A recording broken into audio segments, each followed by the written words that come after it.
What's up, everyone? Tom Snyder here from Coffee Shop Keys, where I give you the keys for turning your coffee shop dreams into reality. And today I'm going to be talking about the one thing that you need to do before opening a coffee shop. Let's hit it.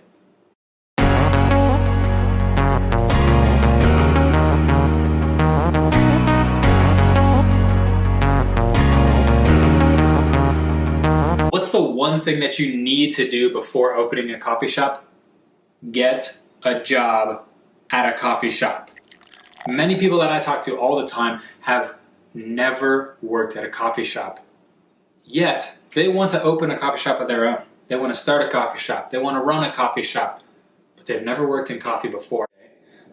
I like to use this analogy. I use a toilet every day. I've fixed a few water pipes. I've changed out a toilet in my house. But does that make me qualified to open a plumbing business next week? No, it really doesn't.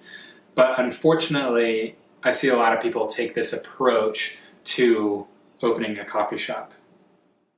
So what can you do? Well, you can get a job as a barista.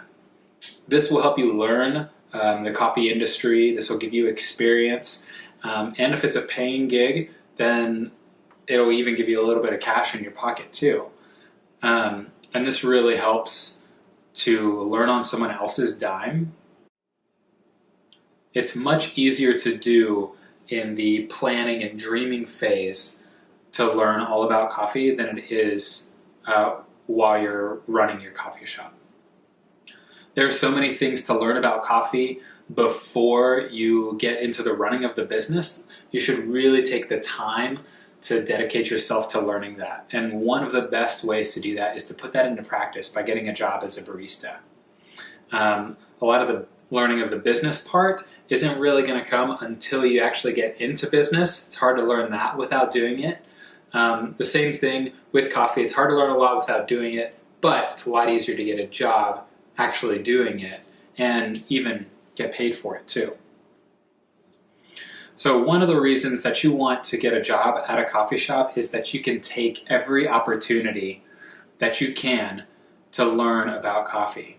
You can learn why coffee shops are successful, why some aren't, what's important in a coffee shop, and what really makes a coffee shop work, how they run.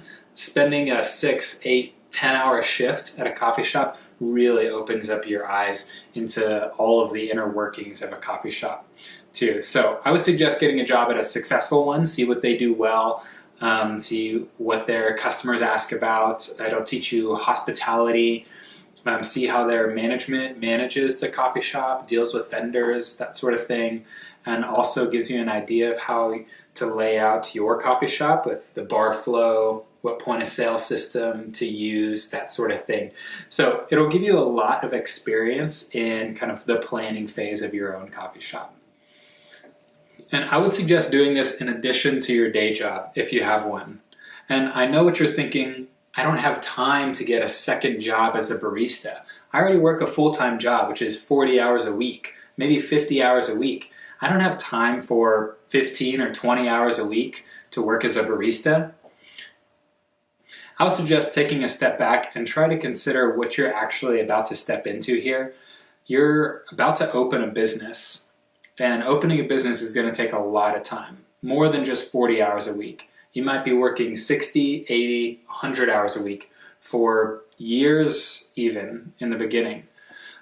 So working that extra 15 or 20 hours a week before you put a lot of risk on the line is going to pay off really big in the future. One of the other points of resistance that I hear from people is that they don't think that they're actually going to work in the coffee shop. They don't want to be a barista. They think it's kind of demeaning and humiliating work. And I get really sad whenever I hear this, because that says to me that they don't really value the service that baristas provide. Vince Lombardi said, "Leading by example isn't the best way to lead. It's the only way to lead." And if your staff that you hire sometime down the line doesn't feel like you're leading by example and they're doing work that you're too good for, then they're not going to respect you like you would like. And if you're asking your staff to do things that you think are demeaning, that you wouldn't actually do yourself, I would definitely suggest a heart check there, because you'll find out eventually that your staff is not respecting you. You might have a high turnover, and things just aren't working out like you thought that they would. And the other side of the coin, obviously, is just hire expert baristas. And now this sounds like a great plan from the beginning, but the problem that I see is that you are outsourcing the coffee expertise and knowledge to someone else. And if your main business is coffee, then you are giving someone else way too much leverage in your business.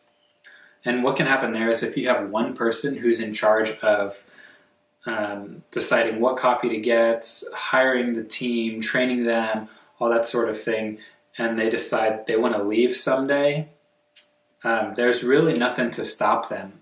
And there might not be someone qualified enough to fill their shoes. The other thing is they might be leading the business in a way that you don't really like. You can't necessarily fix this or that because you don't have you're not the expert that they are. So in conclusion, I think that getting a job as a barista is one of the master keys for turning your coffee shop dreams into reality. And in the comments below, go ahead and leave me a comment of where you can get a part-time job as a barista working right now. I'm Tom Snyder from Coffee Shop Keys. We got more information on our website, coffeeshopkeys.com. Thanks for watching, guys, and I hope you all have a great day. Happy brewing.